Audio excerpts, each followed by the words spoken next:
Right,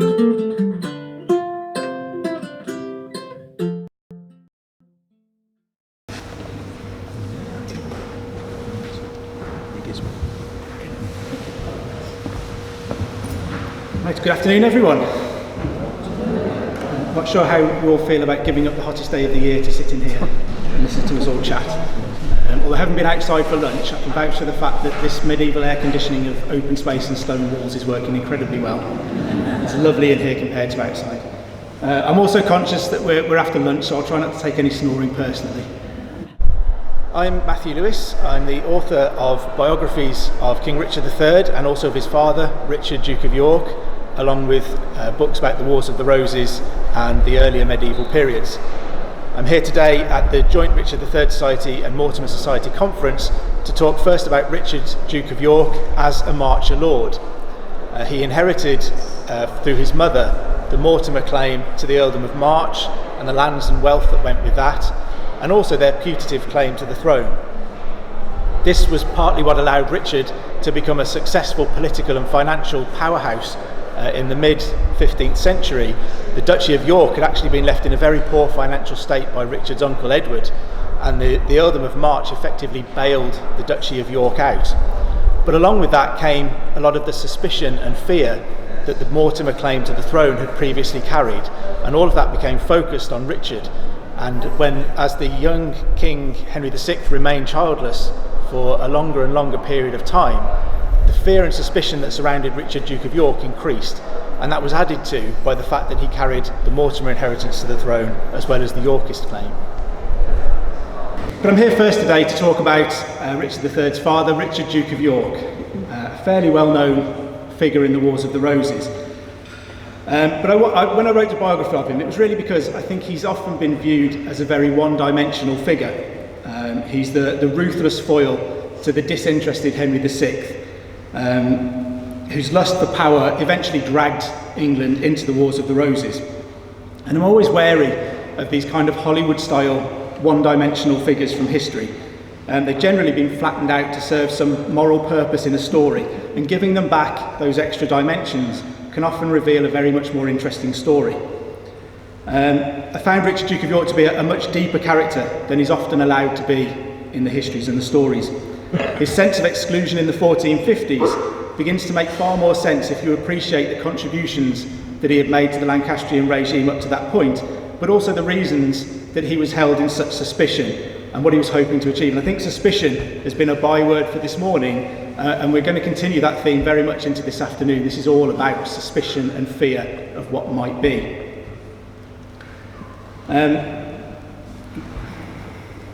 As an aside, this is probably the image that you'll most often see used to represent Richard, Duke of York, but it's actually his father-in-law, Ralph Neville, the Earl of Westmoreland, from a stained glass window at Penrith. And the accompanying image that's most often used for his wife, Cecily Neville, is actually a picture of her mother, Joan Beaufort. So I'm not quite sure how happy they would be with having been mistaken for her parents for centuries. It's probably like me being mistaken for a photo of my dad in his brown flares and his wingtip shirt. And that wasn't even from the 70s, by the way. But this image of Richard, Duke of York, is from the 1445 Shrewsbury book, which was commissioned by John Talbot, the Earl of Shrewsbury, and presented to Henry VI and Margaret of Anjou. I'm not quite sure how long they would have enjoyed looking at a picture of Richard, Duke of York, propping up the genealogical evidence to back up the English claim to the French throne, but no doubt Talbot meant well. Interestingly, on the other side of it is Humphrey, Duke of Gloucester, who was another man who would fall foul of the suspicions of Henry VI. But much of Richard, Duke of York's career rested not on his Yorkist descent, but on his Mortimer descent and the Marcher inheritance that he acquired from that maternal lineage. Ultimately, the main benefit of the Yorkist descent was the acquisition of a royal ducal title. And we've already heard about the significant genealogy of the Mortimer family in the late 14th and early 15th centuries. And the House of York appears in one of the handouts, the genealogical handouts in the booklet. But this really demonstrates, in terms of Richard Plantagenet's ancestry, the convergence of two of the most significant inheritances in the early 15th century upon one man, in Richard. York was a great-grandson of Edward III through his father, and also a great-great-great-grandson of the same king through his mother. And this inheritance was to prove the source of much of York's later problems.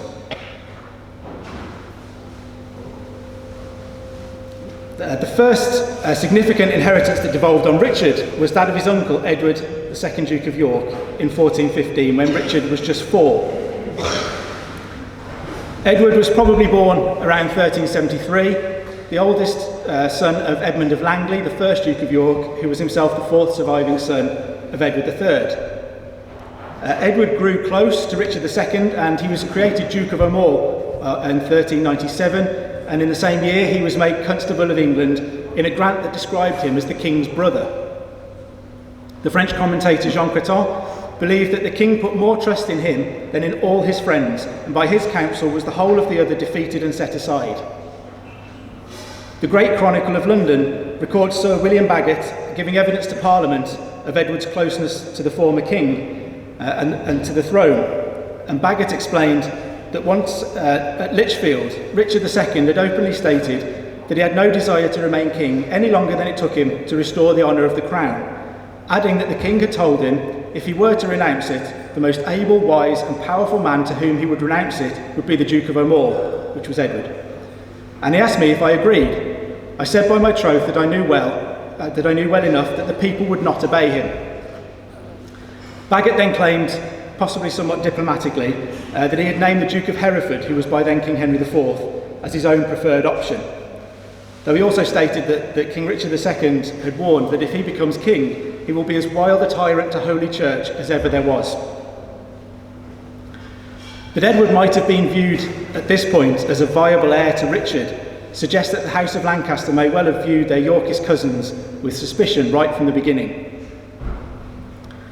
But Edward was killed at the Battle of Agincourt. He was the most senior English casualty on that day, but he left no children, and his younger brother, another Richard, because they all have to be called Richard or Edward, this Richard of Conisbrough, the Earl of Cambridge, as we've heard a little bit earlier, had been executed for his leading role in the Southampton plot, the aim of which had been to assassinate Henry V just before he left for France and place Edmund Mortimer, who was Cambridge's brother-in-law, onto the throne in Henry's place. But Edmund himself exposed the plot to Henry, and Cambridge was executed on the 5th of August 1415. This left our little Richard as an orphan, since his mother, Anne Mortimer, had died shortly after his birth. On the 25th of October, less than 3 months later, Richard's fortunes were transformed again, and though this time it came as something of a poisoned chalice. And this is because Edward, the second Duke of York, had left the Duchy of York largely bankrupt. According to his Inquisition post-mortem, he held lands worth around about £1,000 a year. From that sum, he was required to allow the dower portion, which was usually around a third of the joint property, to his widow, Philippa Mowen, and she would live until 1431. Joan Holland, who was Edward's stepmother, was also supported in her dower until her death in 1434. So these were quite long-running drains upon the Yorkist inheritance. Beyond that, Edward, the second Duke, seems to have been fairly recklessly generous to some of his men. At his death, there were 2 knights and 7 esquires who could claim a total of £240 in annuities from that £1,000 of income. And Sir Thomas Burton alone was entitled to an income of 200 marks a year from the Duke, which is around about £140 a year.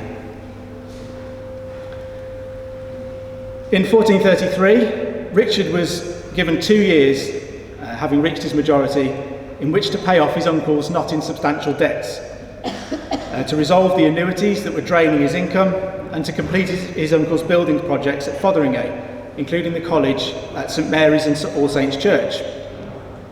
And I wonder whether this wasn't entirely deliberate and designed to restrict and restrain York as a nervous regime, with a king who was still not yet a teenager, worked out just how frightened they should be of this man. In order to obtain his livery, Richard was also required to pay £979, 7 shillings and twopence in compensation to Humphrey, Duke of Gloucester, who had been the farmer and patentee of York's lands during his minority. So he was effectively required to pay Humphrey to have his own lands back. And that £979 equates to around about £500,000 in today's money. He also had to pay 1,000 marks to the Crown within 5 years, and that works out to be roughly £250,000. And Richard could hardly hope to achieve all of this from his Yorkist inheritance, not least because by the time he reached his majority and was allowed to take possession of his lands in 1432, they had been in the hands of others for almost 20 years.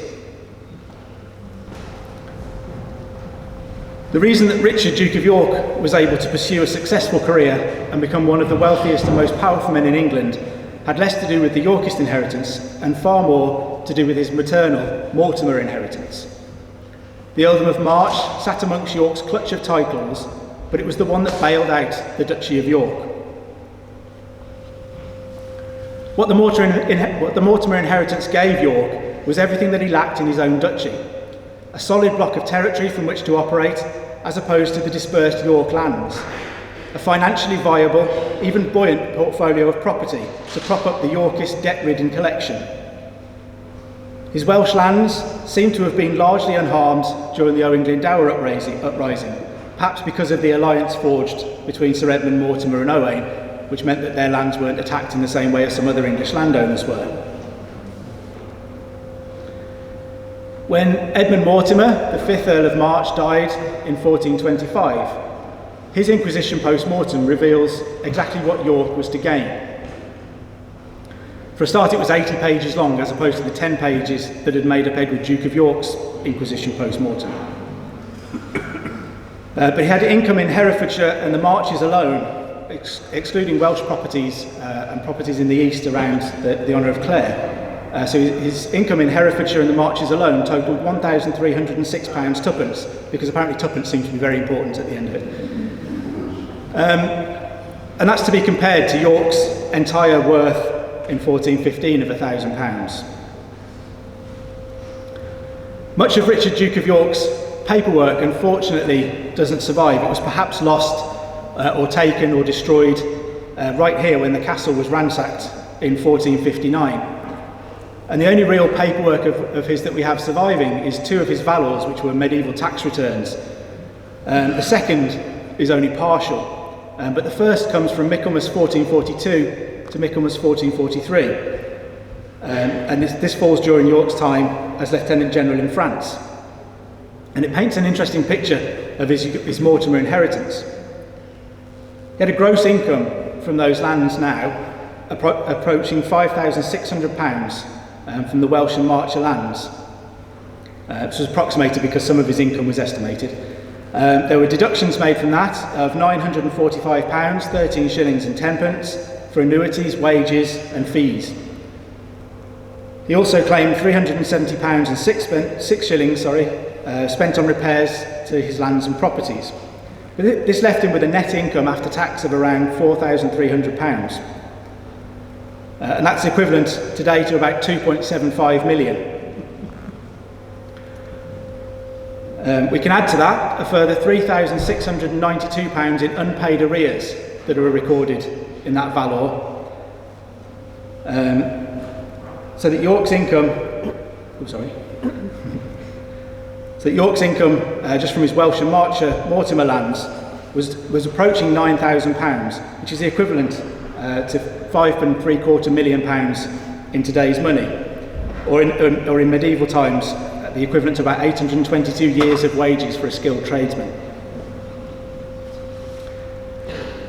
A financial crisis for York is often pointed to as contributing to his descent into open rebellion by the time we reach the 1450s. But I think it has to be set alongside a picture of collapsing incomes all around Wales and the Marches during this period. We know that in 1444, Richard's Duchess Cecily Neville spent £608 on luxury goods in London, including state robes of red velvet that were lined with ermine and covered in gold and pearls. And to put that into some kind of context, £608 was roughly the annual income of a fairly well-off baron. Between 1448 and 1452, York sold 16 manors and mortgaged 2 of his Welsh lordships, a reversal of the previously acquisitive Mortimer policy that suggests the sacrifice of long-term income for short-term cash. In 1453, we know that York was pawning his finest jewel, one of the most valuable in England, to Sir John Falstaff, on terms so bad that it can only have meant that York was fairly desperate for money. But was York alone in all of these money problems? Financial recession seems to have been affecting all of England by the time we reached the 1440s and 1450s, no doubt a hangover of the prolonged and failing war in France. York's income from his Mortimer lands fell from around £4,300 in that 1443 valor to £1,958, 18 shillings, 6 and a half pence by 1453.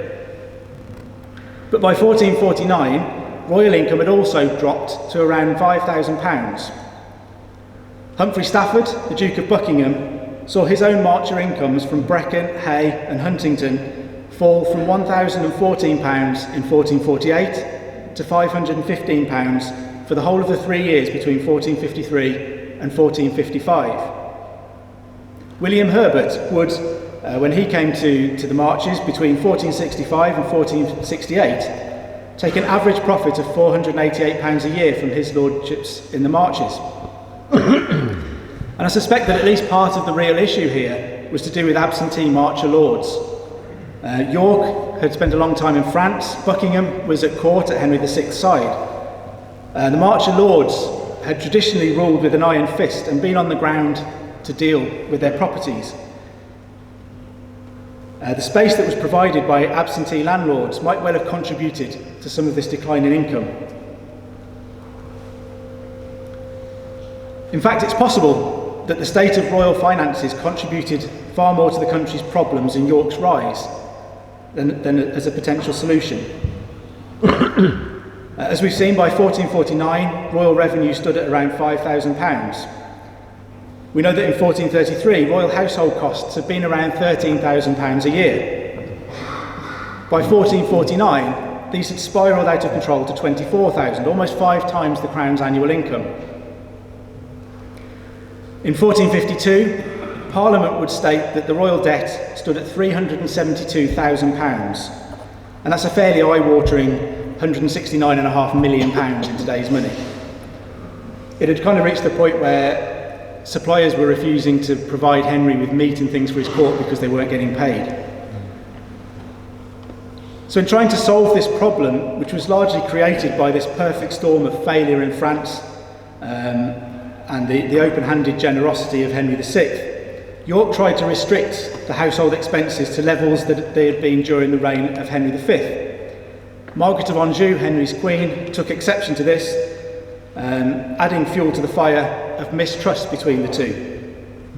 During York's second protectorate, it was an act of resumption that he had planned to pass, which caused Henry to be recalled and thrust again into the forefront, because those who had benefited from Henry's generosity were unwilling to lose what they had gained just to straighten out royal finances. For me, York's real unsurmountable problem lay in the amount of suspicion that he was held in by the House of Lancaster before he had even entered political opposition. The first and perhaps most obvious source of suspicion was his Yorkist blood. It made him a senior member of the royal family and the most likely heir presumptive to the childless Henry VI. Edward II, Duke of York, had been close to Richard II, and that had led the House of Lancaster to eye him with caution on the accession of Henry IV. He built a close bond with Henry V as Prince of Wales, and his continued desire to prove himself may well have contributed to his request to lead the English vanguard at the Battle of Agincourt, where he lost his life. Richard's father, the Earl of Cambridge, had been executed for treason against the Lancastrian regime just months before Edward died. And as we've seen as well, Constance of York was involved in abducting the 2 Mortimer boys in an attempt to place Edmund on the throne. As the son of a traitor, Richard was placed into the care of Robert Waterton, who was something of a jailer par excellence for the Lancastrian regime. Waterton also had custody of French prisoners who had been captured at Agincourt, including Charles of Artois, Arthur, the son of the Count of Brittany, and the legendary Marshal Boucicault. I've never been able to place them all in the same place at the same time, but I think it's interesting to consider these French noblemen sitting around the fire telling little Richard stories about a kingdom ruled by an incapable king, riven by internal faction and laid open to foreign conquest. It's not hard to see what Richard might have taken from such instructive tales later in his life. Richard acquired a further layer of suspicion when Humphrey, Duke of Gloucester, seen here propping up the other side of the English claim to the French throne in the Talbot book, died in 1447. Gloucester was the youngest and the last surviving brother of Henry V, so an uncle to Henry VI. Gloucester had championed the continuation of war with France, a policy that was popular with the people, even if it was becoming increasingly impractical. Gloucester had associated York with his own cause, though it's unclear whether York had consented to this in any way. Gloucester named York foremost amongst those others being unfairly excluded from power in the same way that Gloucester was. In 1447, Gloucester was arrested on suspicion of planning to kill his nephew and steal the throne. He died of a stroke, or at least that's the official story, a few days later, but the suspicion he had always been held in, along with his popular support, slid almost instantly and easily to York. But arguably the greatest source of suspicion falling on Richard, Duke of York, was his Mortimer heritage. Given that the Mortimers had been viewed by some as potential heirs to Richard II, and that there had been an alliance with Owen Glendower and the Percy family against Henry IV, there was some cause for concern. Constance, as we've said, had been involved in abducting Edmund Mortimer in 1405 with the intention of putting him on the throne. Richard, Earl of Cambridge, had been one of the leading figures of the Southampton plot to achieve the same end. And Mortimer was the Mortimer claim was credible, and it was supported by the House of York. In Richard, Duke of York, who's here looking at you from the front and the back, there was a convergence of almost everything that the House of Lancaster seemed to fear. He represented the perfect storm, and none of that was of his own making. The 1450s have, for too long, I think, been viewed through the prism of York's ambition for Henry's throne. But after more than a decade of solid service in France and Ireland, it's more likely that he was at first bewildered and then infuriated by his exclusion from any governmental power in England. His return from Ireland in 1450 was almost certainly to offer genuine support, as well as to improve his own position. He lost out immediately to Edmund Beaufort, the Duke of Somerset, and instead became associated with Cade's rebellion, not helped by Cade's use of the Mortimer name. In 1452, Dartford was really about flexing military muscle to try and secure the position as Henry's chief counsellor. His willingness to dismiss his men shows a naivety, but also a lack of desire for more action at that time. That Henry tricked York can only have left him once bitten and twice shy. In a moment of national crisis, when Henry VI fell ill, it was to York that Parliament turned, only for him to be expelled as soon as Henry recovered and returned to the political wilderness.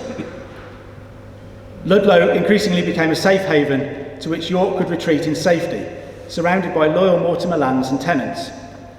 It was his only solid block of power, and he would base himself here for much of the rest of the decade. The First Battle of St Albans was not really about the beginning of the Wars of the Roses in a dynastic sense.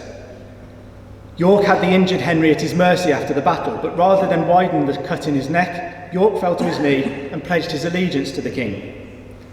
He took control of government again, but was not trying to take the throne.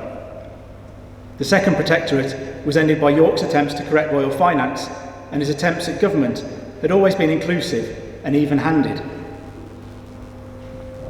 And so the 1450s became a self-fulfilling prophecy, in which Henry VI and Margaret of Anjou's fears of Richard, Duke of York, caused them to push him away from power further and further.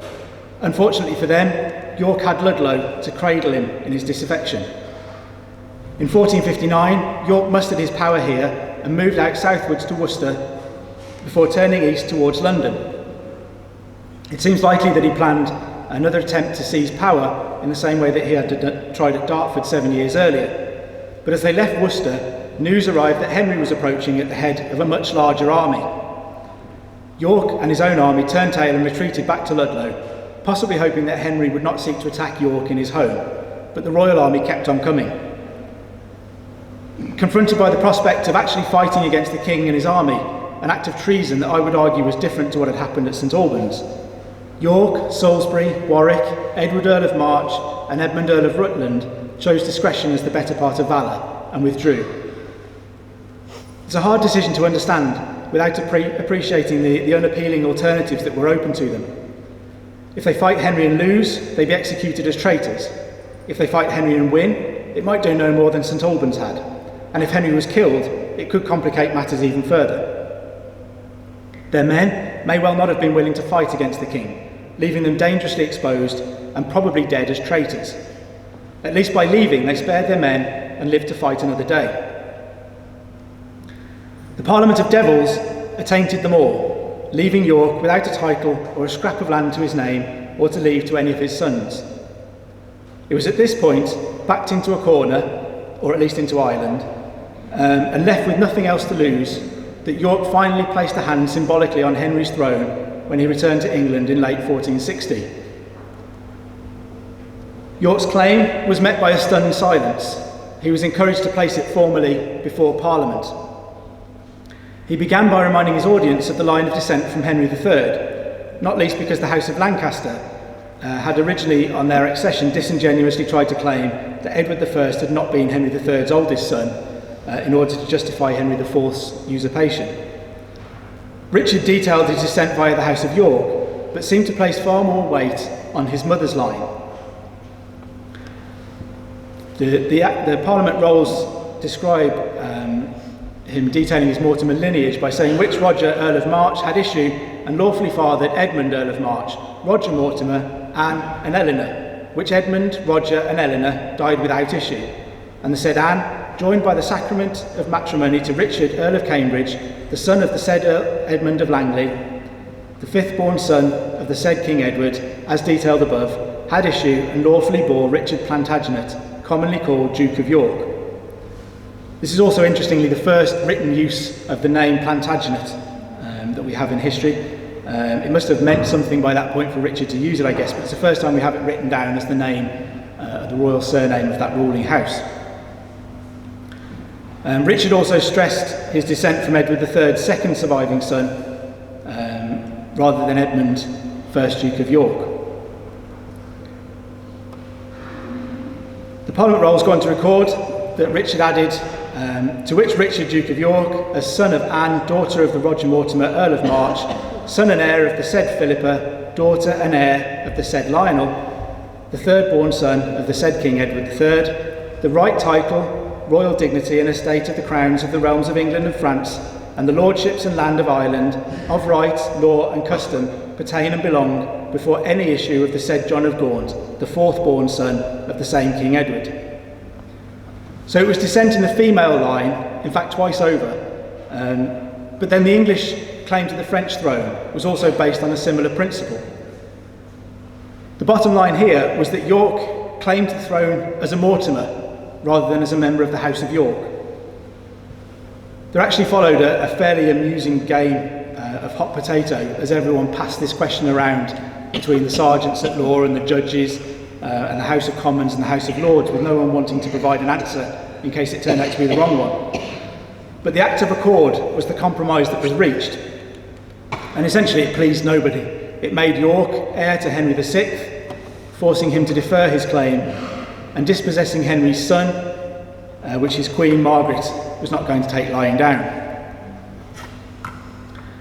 York was lured north to face a Lancastrian army, raised by Margaret of Anjou, and for reasons that have never quite been fully understood, he marched out of Sandal Castle here on the 30th of December 1460 and died in the ensuing Battle of Wakefield.